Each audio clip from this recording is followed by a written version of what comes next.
Menimbang bahwa saksi Adan Romer menerangkan setelah sampai di Duren 346 saksi turun dari mobil lebih dahulu dan saksi menunggu terdakwa membuka pintu tetapi belum dibuka. Kemudian mobilnya jalan lagi ke depan lagi dan setelah itu saksi menghampiri mobil dan berdiri di belakang mobil.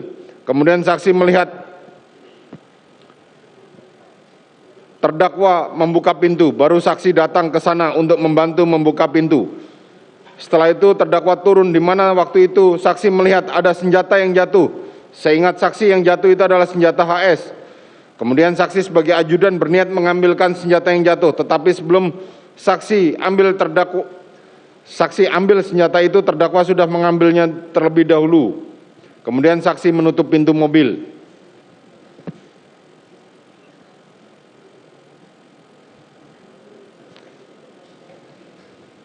Menimbang bahwa saksi Adan Romer melihat terdakwa menggunakan sarung tangan hitam saat mengambil senjata HS. Saksi mengetahui itu senjata HS dan bukan senjatanya terdakwa, karena HS biasanya dipakai oleh para ajudan. Menimbang bahwa pada tanggal 8 Juli 2022 saksi Adan Romer sempat bertemu dengan korban Nofriansah di taman depan dan korban sempat bertanya, terdakwa di mana? Kemudian saksi jawab, sudah masuk ke dalam, dan kurang lebih sekitar 3-5 menit setelah itu saksi mendengar suara tembakan.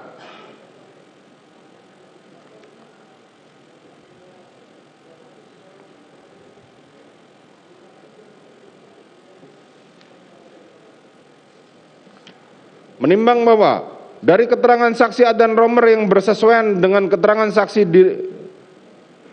Dirianto alias Kodir dan saksi Richard Eliezer Pudiang Lumiu, diketahui bahwa saksi mendengar suara tembakan yang suaranya dari depan, kemudian saksi ke depan tapi tidak ada. Saksi waktu itu bersama Kodir yang ikut lari di belakang saksi. Suara tembakan yang saksi dengar lebih dari 5 kali. Lalu saksi Adan Romer masuk ke dalam dan bertemu dengan saksi Ricky Rizal, saksi Kuat Ma'ruf, saksi Richard Eliezer Pudiang Lumiu. Sampai di depan saksi bertanya kepada Richard, ada apa Cat? Saya refleks bang, cuma seperti itu jawabannya. Setelah itu terdakwa yang tadinya keluar masuk lagi. Saat terdakwa melintas di depan, terdakwa mengarahkan sikut ke arah saksi. Menimbang bahwa saksi Adan Romer menambahkan setelah melihat saksi Ricky Rizal Ma'ruf dan saksi Kuat Ma'ruf serta saksi Richard Eliezer, barulah saksi Adan Romer melihat korban Nofriansah dengan posisi tertelungkup di lorong, menuju tangga turun di ruang tengah lantai 1. Menimbang bahwa pada saat itu Adan Romer tidak melihat saksi Ricky Rizal, saksi Kuat Ma'ruf, saksi Richard Eliezer memegang senjata, dan saksi bertemu dengan terdakwa, dia tidak memegang senjata, tetapi masih menggunakan sarung tangan. Menimbang bahwa saksi Adan Romer mengetahui pada waktu terdakwa berkata kepada saksi Richard Eliezer, saksi Dirianto, saksi Prayogi yang pada pokoknya menyampaikan, bagaimana ini kalau terjadi pada keluarga atau anak kita? Dan terdakwa menyatakan kepada saksi Richard Eliezer akan dibela walaupun pangkat dan jabatan sebagai taruhannya. Keterangan mana bersesuaian dengan keterangan saksi Prayogi? Menimbang bahwa keterangan saksi Adan Romer tersebut bersesuaian pula dengan keterangan saksi Kodir atau Dirianto yang menerangkan bahwa ia melihat rombongan Magelang datang ke Duren 3 sekitar jam 5 sore. Kemudian saksi membuka gerbang dan kembali menyiram tanaman. Kemudian sekitar 10 menit berikutnya terdakwa datang bersama saksi Prayogi dan saksi Adan Romer. Berselang 10 menit kemudian terdengar suara tembakan. Waktu itu saksi dan saksi Adan Romer panik dan saksi mundar-mandir mengikuti saksi Adan Romer.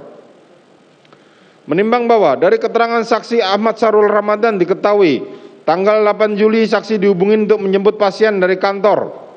Saksi menuju ke Duren 3, kemudian menuju perempatan Mampang. Sudah ada yang menjemput saksi untuk mengarahkan saksi menuju Duren 3. Sesampai di Duren 3, saksi mengeluarkan kantong jenazah milik Korlantas Polri. Lalu saksi memindahkan dan memasukkan jenazah ke dalam kantong jenazah. Saksi dibantu oleh orang yang saksi tidak tahu namanya. Saksi membawa jenazah tersebut ke Rumah Sakit Bayangkara Kramat Jati dengan dikawal mobil Provos, dan jam 4.30 saksi baru pulang dari rumah sakit. Menimbang bahwa saksi Ahmad Sarul Ramadan memastikan posisi jenazah di samping tangga, lalu saksi cek korban di nadinya dan saksi mengetahui korban sudah meninggal dunia. Lalu saksi masukkan ke kantong jenazah dengan memakai kaos tangan dan memang jenazah berlumuran darah. Menimbang bahwa berdasarkan keterangan saksi Sulap Abu bersesuaian dengan keterangan saksi Rifaizal Samuel, saksi Danu Fajar Subekti dan saksi Martin Gabe diperoleh fakta. Pada hari Jumat tanggal 8 Juli, saksi Sulap Abu yang merupakan anggota langsung dari saksi Rifaizal Samuel melaksanakan tugas piket bersama saksi Reinhard Regenmende dan saksi Martin Gabe. Kemudian saksi diperintahkan oleh saksi Rifaizal Samuel untuk bersama-sama ke rumah Pak Kasat. Kemudian kami bersama saksi Rifaizal Samuel Kasubdit, saksi Arsad Daifa Gunawan, saksi Reinhard Regenmende, saksi Martin Gabe dan saksi Danu Fajar Subekti. Saat tiba di tempat kejadian perkara, saksi diperintahkan oleh saksi Ridwan Soplanet dan saksi Rifaizal Samuel untuk membantu saksi Danu Fajar Subekti melakukan olah TKP. Saat mencatat apa yang saksi Danu temukan, kemudian letak posisi barang bukti yang ditemukan pada saat itu. Kami menemukan 10 selongsong peluru, 3 butir proyektil, 3 butir serpian peluru. Di arah tembok yang di lantai 2 terdapat 5 lubang. Kemudian di bawah pintu sebelah kanan dan tangan kanan korban Yosua ada 2 lubang. Kemudian di rak TV ada 1 lubang.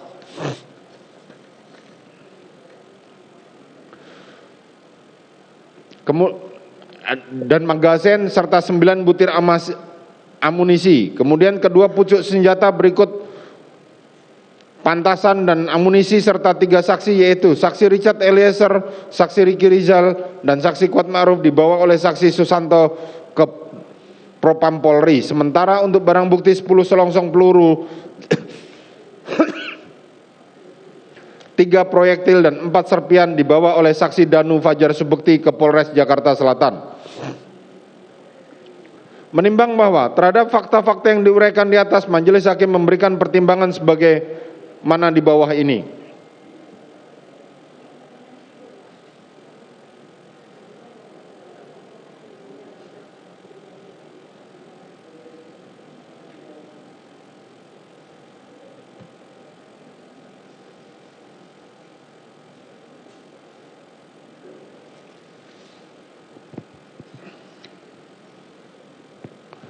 Menimbang bahwa diawali dari peristiwa yang terjadi di Magelang, di mana korban Nofriansah Yosua diposisikan sebagai orang yang telah melakukan kekerasan seksual kepada Putri Chandrawati. Kemudian dari situ dimulai upaya untuk mengurangi kewenangannya dan tanggung jawab korban Nofriansah sebagai ajudan yang mempunyai tugas mengawal dan mendampingi Putri Chandrawati. Menimbang bahwa apabila dilihat dari segi tugasnya sebagai ajudan, maka sebenarnya mulai dari tanggal 7 Juli tersebut, korban Nofriansah sudah tidak optimal dalam menjalankan tugasnya. Dengan kata lain, korban Nofriansah Yosua sudah tidak menjalankan tugas utamanya karena oleh saksi Kuat Ma'ruf telah dijauhkan atau dilarang mendekat kepada Putri Chandrawati. Dan oleh saksi Ricky Rizal, senjata yang biasa dibawa oleh korban Yosua telah diambil serta diamankan di lantai 2 kamar anak terdakwa.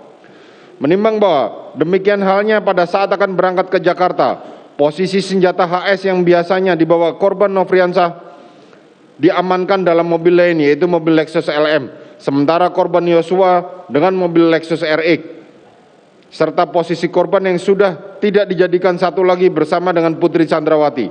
Sehingga perjalanan sampai di rumah Saguling 3 nomor 29. Menimbang bahwa kejadian di Magelang diceritakan sedemikian rupa, mulai dari saksi Kuat Ma'ruf menerangkan saksi melihat dari kaca korban Yosua ada di tangga posisi arah turun, kemudian saksi lihat korban Nofriansah Yosua seperti mengintip-ngintip. Saksi mengagetin korban dengan cara menggedor kacanya. Saksi teriak dan bilang, "Woi!" Tapi korban malah lari, hingga cerita tentang Susi yang ia perintahkan naik ke atas berteriak memanggil saksi Kuat serta melihat Putri Chandrawati ada di depan kamar mandi dengan posisi duduk. Menimbang bahwa kemudian berawal dari kejadian di atas berlanjut dengan pengamanan senjata api HS dan senjata api laras panjang jenis Steyr milik korban hingga korban tidak lagi diizinkan untuk mendampingi Putri pada waktu pulang ke Jakarta.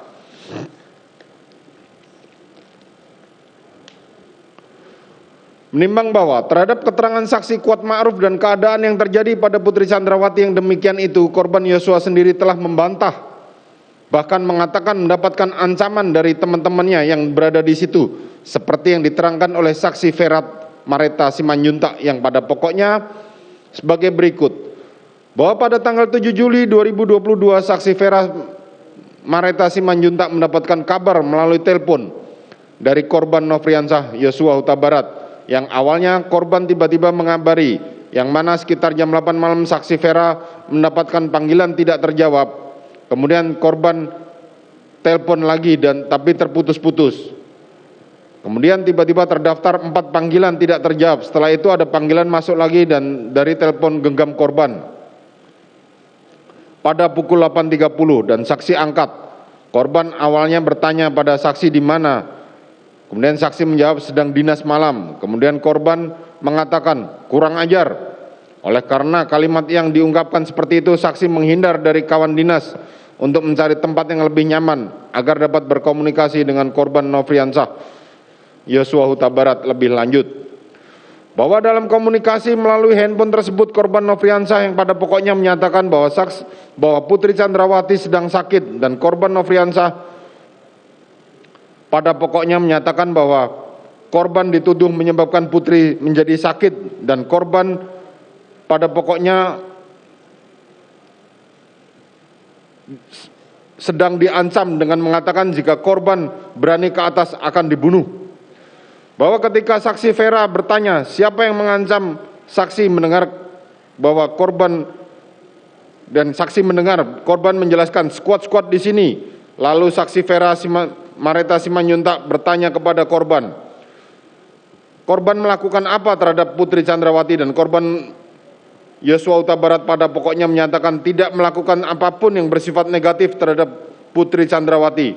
Serta ketika saksi bertanya korban sedang berada di mana, korban menjelaskan berada di Magelang.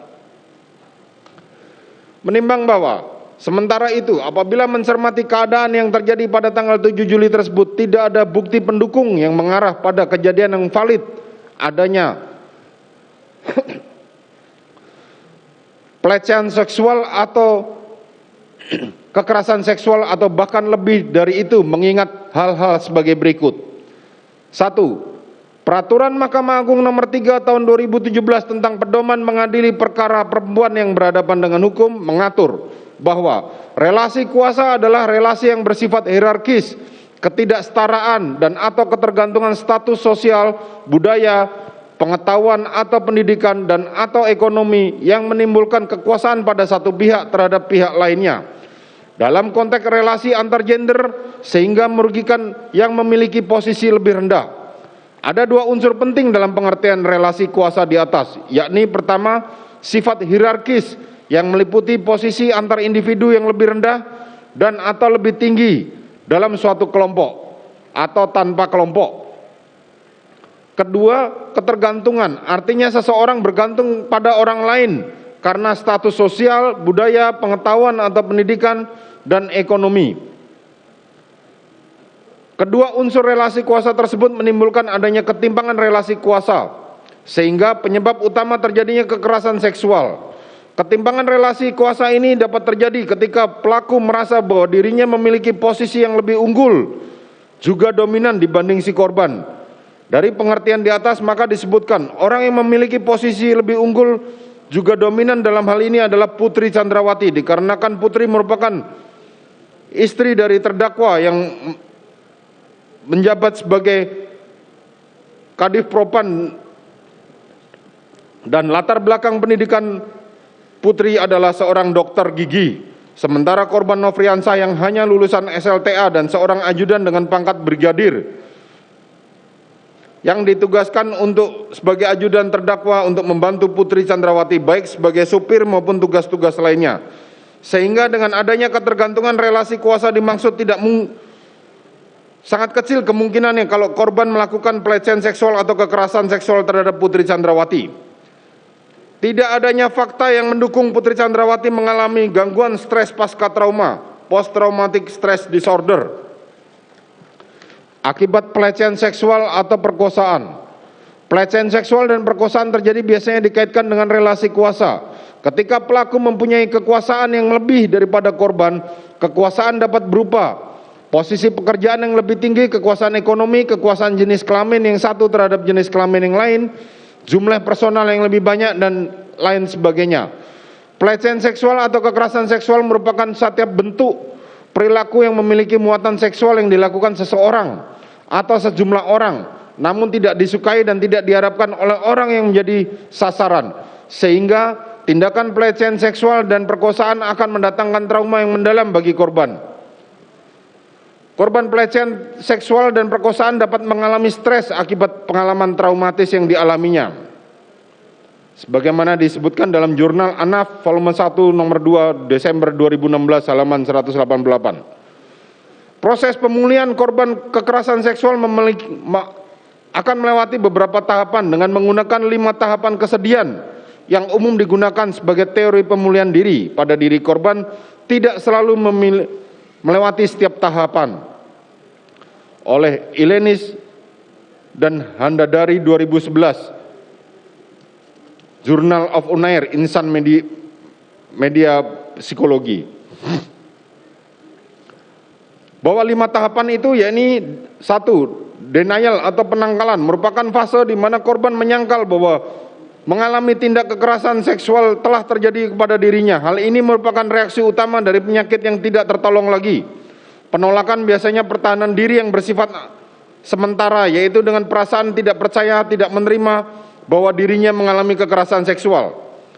2. Anger atau kemarahan merupakan fase saat korban mengalami tindak kekerasan seksual menyadari bahwa penolakan yang tidak dapat dipertahankan lagi. Penolakan muncul dalam rasa marah, benci, dan iri. Ini terjadi karena individu menyadari kenapa dirinya yang mengalami tindak kekerasan seksual, bukan orang lain. Kemarahan itu diproyeksikan kepada perawat, dokter, keluarganya, dan juga Tuhan. 3. Bargaining atau penawaran merupakan tahapan ketiga korban tindak kekerasan seksual mengembangkan harapan sebagai mekanisme pertahanan diri. Individu melakukan tawar-menawar dalam arti berharap bahwa trauma ini bisa hilang dengan sendirinya. 4. Depresi merupakan tahapan keempat di mana korban dalam fase ini menjadi pendiam, menolak orang lain, dan banyak merenung. Usaha-usaha untuk memperbaiki dirinya dapat membuat korban masuk ke dalam kondisi depresi. Pada dasarnya, kekerasan seksual yang terjadi pada korban kekerasan akan menimbulkan dampak negatif bagi dirinya, salah satunya yaitu depresi. Pada proses ini, korban kekerasan seksual tidak hanya menerima dampak secara fisik saja, tetapi juga dampak mental, yaitu dampak depresi yang ditunjukkan seperti kasus di atas. Acceptance atau penerimaan merupakan tahap di mana korban mulai mengembangkan rasa damai dan menerima takdir. Pada fase ini perasaan sakit pada fisik akan menghilang karena sikap kepasrahan individu atas pemahaman yang telah terjadi. Setelah korban mencapai tahap penerimaan, barulah dapat terjadi perkembangan yang positif. Tahap penerimaan ini terjadi apabila korban kekerasan seksual sudah dapat mengendalikan dirinya sendiri, menjalankan aktivitas sehari-hari seperti biasanya tanpa adanya rasa tidak nyaman dan sudah menerima kejadian yang pernah dialaminya. Menimbang bahwa berdasarkan keterangan saksi Riki Rizal Wibowo pada saat saksi menemui Putri Chandrawati di rumah Magelang, Putri menanyakan di mana korban. Dan begitu saksi bertemu korban, langsung saksi ajak naik ke lantai 2 dan saksi hadapkan ke hadapan Putri Chandrawati. Kemudian korban Yosua Huta Barat langsung masuk duduk di bawah situ melihat jika ibu tidur bersandar. Kemudian saksi tidak ada perintah untuk duduk sehingga saksi hanya berdiri di depan, kemudian saksi standby di situ. Hingga beberapa lama kemudian saksi turun bersama korban Noviansah Yosua Huta Barat. Bahwa dari pengertian gangguan stres pasca trauma, post traumatic stress disorder, dan tahapan proses pemulihan korban kekerasan seksual yang di atas, Perilaku Putri Chandrawati yang mengaku sebagai korban justru bertentangan dengan profil korban menuju proses pemulihan. Tindakan Putri Chandrawati memanggil dan menemui almarhum Nofriansah Yosua Huta Barat di kamarnya adalah terlalu cepat untuk seorang korban kekerasan seksual terhadap pelaku kekerasan seksual tersebut. Trauma akibat tindak pidana kekerasan seksual, proses pemulihannya membutuhkan waktu yang cukup panjang. Tidak bisa sekejap mata, bahkan tidak jarang ada korban yang menyerah sehingga mengakibatkan korban mengakhiri hidupnya. Sehingga sangat tidak masuk akal dalih korban kekerasan seksual yang disampaikan oleh Putri Chandrawati tersebut. 3. Berdasarkan keterangan ahli Aji Febrianto Arosyed yang berpendapat bahwa pada pokoknya pada saat pemeriksaan poligraf Putri Chandrawati menyampaikan berkenan diperiksa dan ahli menyodorkan surat persetujuan. Kemudian Putri Chandrawati menyetujui surat persetujuan tersebut dan setelah dilakukan pemeriksaan diperoleh hasil minus 25, teridentifikasi minus, terindikasi berbohong terhadap pertanyaan yang diajukan kepadanya. 4. Keterangan terdakwa sendiri di persidangan saat ditanyakan mengapa setelah terdakwa mendengar peristiwa kekerasan seksual yang terjadi kepada istrinya, terdakwa tidak melakukan visum et repertum terhadap istrinya dengan membawa istrinya ke dokter atau ke rumah sakit. Terdakwa hanya mengatakan itu kesalahan terdakwa. Padahal diketahui terdakwa mempunyai pengalaman yang tinggi selaku penyidik lebih dari 20 tahun, sehingga tidak adanya bukti rekam medis yang didapatkan jika dalil kekerasan seksual yang dialami oleh Putri Chandrawati sebagaimana dimaksud dalam penjelasan pasal 24 ayat 3 huruf B Undang-Undang Nomor 12 Tahun 2022 tentang tindak pidana kekerasan seksual. Bahwa di dalam pasal 24 Undang-Undang Nomor 12 Tahun 2022 tentang tindak pidana kekerasan seksual disebutkan: 1. Alat bukti yang sah dalam pembuktian tindak pidana kekerasan seksual terdiri atas alat bukti sebagaimana dimaksud dalam hukum acara pidana. B. Alat bukti lain berupa informasi elektronik dan atau dokumen elektronik sebagaimana diatur dalam ketentuan peraturan perundang-undangan. Dan C. Barang bukti yang digunakan untuk melakukan tindak pidana atau sebagai hasil tindak pidana kekerasan seksual dari atau benda atau barang yang berhubungan dengan tindak pidana tersebut. Ayat 2. Termasuk alat bukti keterangan saksi yaitu hasil pemeriksaan terhadap saksi atau korban pada tahap penyidikan melalui perekaman elektronik. 3. Termasuk alat bukti surat yaitu surat keterangan psikologi klinis dan atau psikiater dokter spesialis kedokteran jiwa. B. Rekam medis. C. Hasil pemeriksaan forensik. D. Hasil pemeriksaan rekening bank. E. Dokumen. Dan F. Hasil pemeriksaan rekening bank. Bahwa berdasarkan keterangan saksi Riki Rizal di persidangan yang menerangkan bahwa pada tanggal 11 Juli tahun 2022, saksi diperintahkan oleh Putri Chandrawati untuk memindahkan uang yang berada di dalam rekening bank BNI nomor 1296249 462 milik korban Nofriansah Yosua Huta Barat masing-masing sebesar 100 juta rupiah melalui M-Banking sebanyak 2 kali. Karena menurut saksi uang tersebut adalah milik dari Putri Chandrawati. Hal mana dibenarkan oleh terdakwa Putri Chandrawati dalam perkara terpisah. Dan keterangan saksi Riki Rizal Wibowo tersebut bersesuaian dengan keterangan saksi Anita Amalia Dwi Agustin, yakni telah terjadi pemindah bukuan rekening BNI milik korban Nofriansah sebanyak 2 kali melalui transaksi M-Banking masing-masing 100 juta rupiah pada tanggal 11 Juli 2022 ke dalam rekening milik saksi Riki Rizal Wibowo.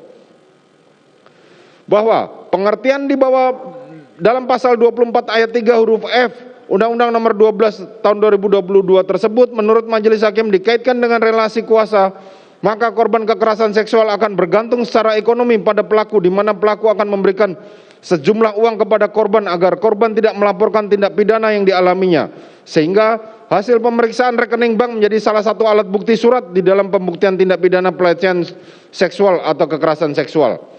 Bahwa hasil pemeriksaan rekening bank milik almarhum Nofriansah Yosua Huta Barat diketahui uang yang berada di dalam rekening tersebut adalah milik Putri Chandrawati, sehingga sangatlah tidak masuk akal apabila almarhum Nofriansah Yosua Huta Barat didalilkan sebagai pelaku kekerasan seksual terhadap Putri Chandrawati. Karena faktanya almarhum Nofriansah Yosua Huta Barat yang bergantung secara ekonomi kepada Putri Chandrawati. Dengan menggunakan logika sebagaimana dalam pembuktian tindak pidana kekerasan seksual tersebut, sangatlah tidak masuk akal jika korban Nofriansah Yosua Huta Barat melakukan kekerasan seksual kepada Putri Chandrawati. Bahwa selanjutnya, di dalam ketentuan pasal 24 ayat 3 huruf A Undang-Undang Nomor 12 tahun 2022 tersebut menyebutkan termasuk alat bukti surat, yaitu surat keterangan psikologi klinis dan atau psikiater atau dokter spesialis kedokteran jiwa. Di dalam perkara akuo telah dihadirkan di persidangan hasil pemeriksaan psikologi forensik nomor 056-APPF-Apsifor-9 bahwa terhadap bukti surat tersebut majelis hakim menilai terlalu subjektif dan sangat berpihak kepada para terdakwa di dalam perkara akuo, dan seolah-olah kekerasan seksual merupakan tindakan pembenaran atas perbuatan yang dilakukan oleh para terdakwa terhadap almarhum Nofriansah Yosua Huta Barat. Sementara tindak pidana kekerasan seksual itu sendiri tidak mempunyai bukti fisik yang nyata seperti rekam medis. Tindakan pembenaran ini nampak dari rekomendasi yang dikeluarkan oleh hasil pemeriksaan psikologi forensik yang pada pokoknya memberikan rekomendasi kondisi psikologis terhadap para terdakwa. Sementara tidak ada satupun rekomendasi kondisi psikologis terhadap keluarga korban. Padahal mereka juga ikut diteliti dan diperiksa oleh tim psikologi forensik tersebut. Dan keluarga korban belum bisa meninggalkan kesedihan atas meninggalnya almarhum Nofriansah Yosua Huta Barat. Berdasarkan uraian pertimbangan tersebut di atas, maka hasil pemeriksaan psikologi forensik nomor 056-HPPF-Aksifor-9-2022 patut dikesampingkan. 6. Ketentuan di dalam pasal 25 ayat 1 Undang-Undang Nomor 12 tahun 2022 tentang tindak pidana kekerasan seksual dalam perkara akuo menurut majelis hakim tidak bisa dipandang berdiri sendiri tanpa disertai alat bukti lainnya sebagaimana dimaksud dalam pasal 24 ayat 24 Undang-Undang Nomor 12 tahun 2022 tersebut tentang tindak pidana kekerasan, di mana kekerasan seksual, di mana keterangan Putri Chandrawati dan keterangan terdakwa akan adanya kekerasan seksual dan hasil pemeriksaan psikologi forensik nomor 56-HPPF-Apsifor-9-2020 telah dianggap seolah-olah memenuhi asas pembuktian akan adanya kekerasan seksual yang didalilkan oleh penasihat hukum terdakwa, haruslah dikesampingkan karena tidak disertai alat bukti lainnya sebagaimana dimaksud dalam pasal 24 Undang-Undang Nomor 12 tahun 2022 tentang tindak pidana kekerasan seksual. 7. Putri Chandrawati mempunyai background dokter gigi yang biasanya menerapkan standar preventif kesehatan tinggi. Ternyata tidak melakukan pemeriksaan kesehatan atau tes DNA, bahkan melakukan visum atau rekam medik berkaitan dengan kejadian pelecehan seksual atau bahkan lebih dari itu.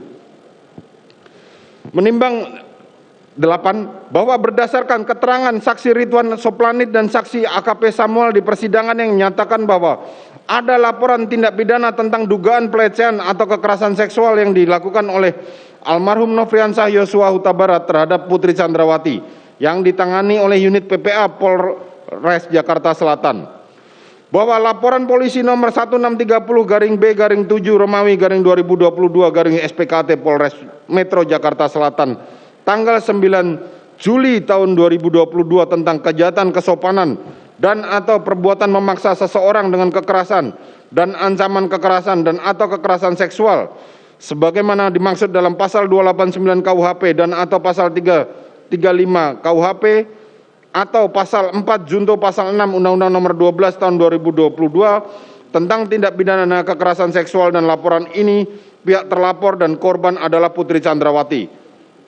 Terlapornya adalah Brigadir Nofriansah Yosua Huta Barat serta laporan kedua tentang dugaan percobaan pembunuhan sebagaimana dalam pasal 338 junto pasal 53 dengan pelapor Bribtu Martin Gabe, korban Barada Richard Eliezer atau Barada E, dan terlapor adalah Brigadir J.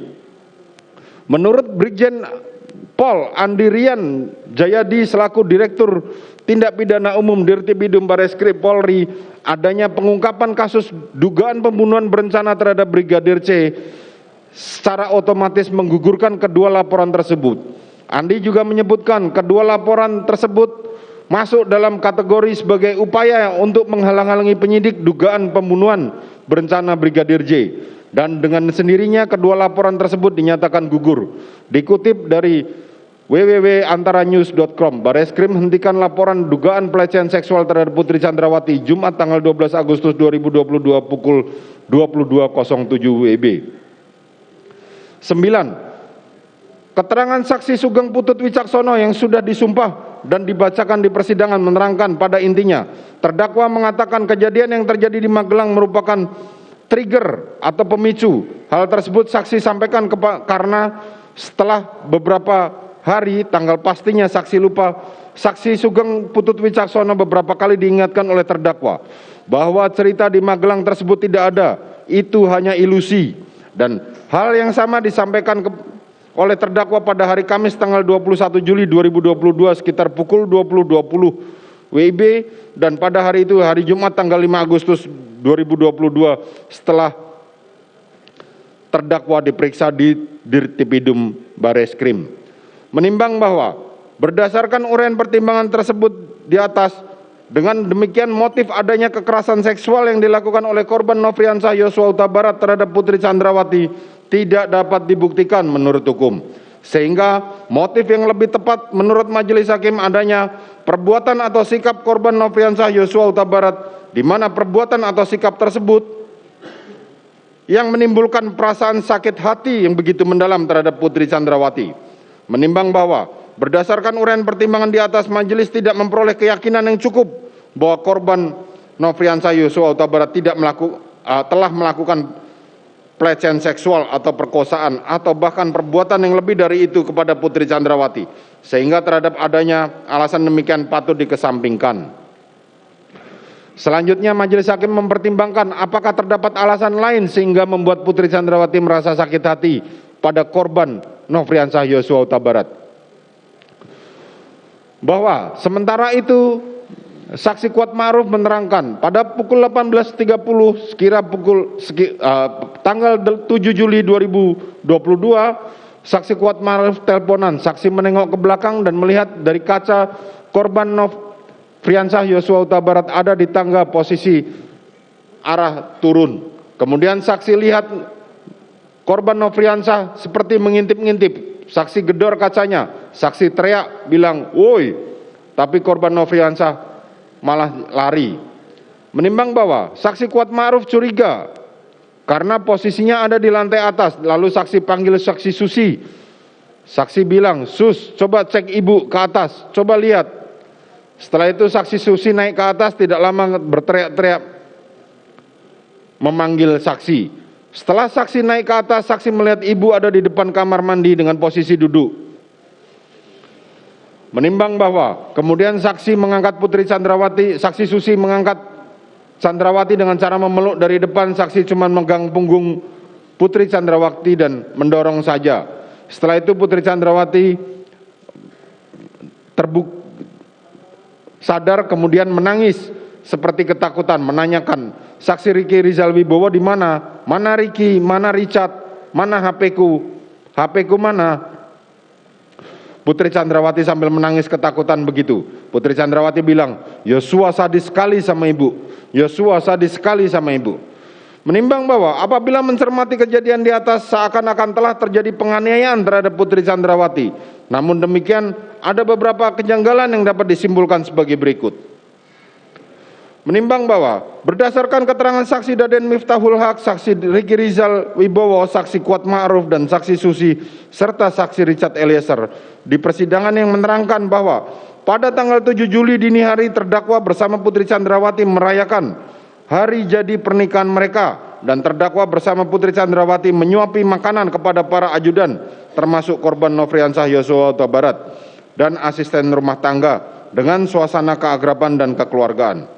2. Berdasarkan keterangan saksi Mahareza Rizky Huta Barat, pada tanggal 4 Juli 2022 ia menerima chat WA dari Putri Chandrawati yang mengirimkan foto korban Nofriansah Yosua Huta Barat sedang menyetrika baju anak-anak terdakwa sesaat sebelum mereka kembali masuk ke asrama di Taruna Nusantara Magelang, dan ditulis, mau digaji berapa abangmu yang baik ini yang sangat perhatian pada anak-anak saya. Saksi menerangkan bahwa Putri Chandrawati sangat terkesan baik dengan sikap almarhum Nofriansah Yosua Huta Barat.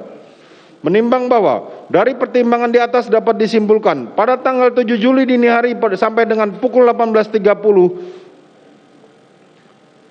keadaan masih berjalan seperti biasa. Namun demikian keadaan menjadi berubah pada saat saksi Kuat Ma'ruf melihat korban Yosua sedang menuruni tangga.